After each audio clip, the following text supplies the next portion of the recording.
তো hey guys, আপনারা দেখতে পাচ্ছেন এখন বরুণ গ্যারেজ দার্জিলিং মোড় আবার একটা নতুন ভিডিও নিয়ে চলে আসলাম আপনাদের সামনে।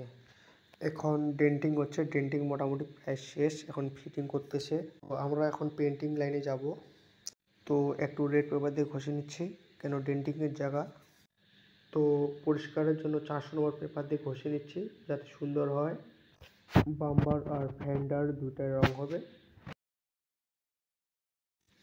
যেটা এখন দেখতে পাচ্ছেন এর নাম হচ্ছে বাইলাস পুটিং, আর এটা ফাইবার দিয়ে বানাইতে হয়।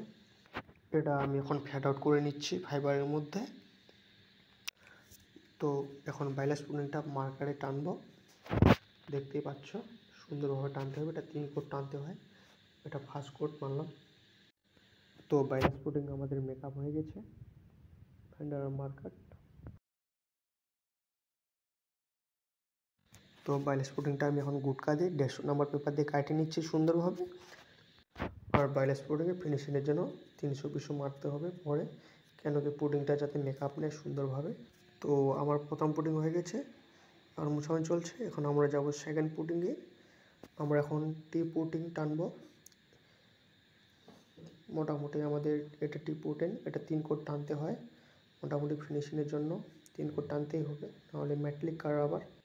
এই পুডিংটা মোটামুটি 8 থেকে 9 মিনিট শুকালে বেশি ভালো, কেন কি কাটলে দাগ হবে না পুডিংয়ের মধ্যে।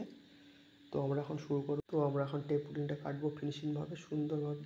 এটা আমি এখন 320 মারতেছি, কেন কি একটু মেটালিক কালার সুন্দরভাবে কাটতে হবে এটা।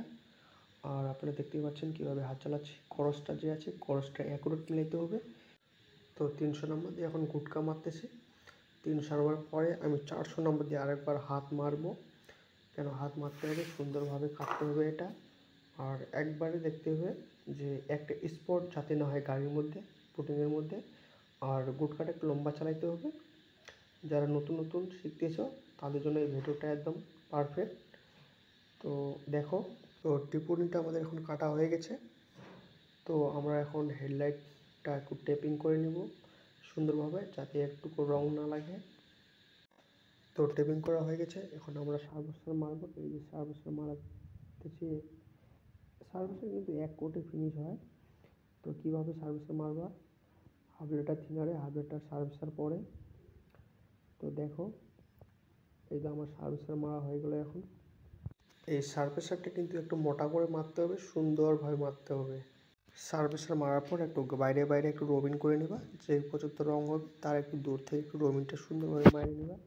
তারপর সার্ভিসারটা মুছবা, অ্যাকুরেট যাতে মোছা হয়, যাতে কোনো ধুলাবালি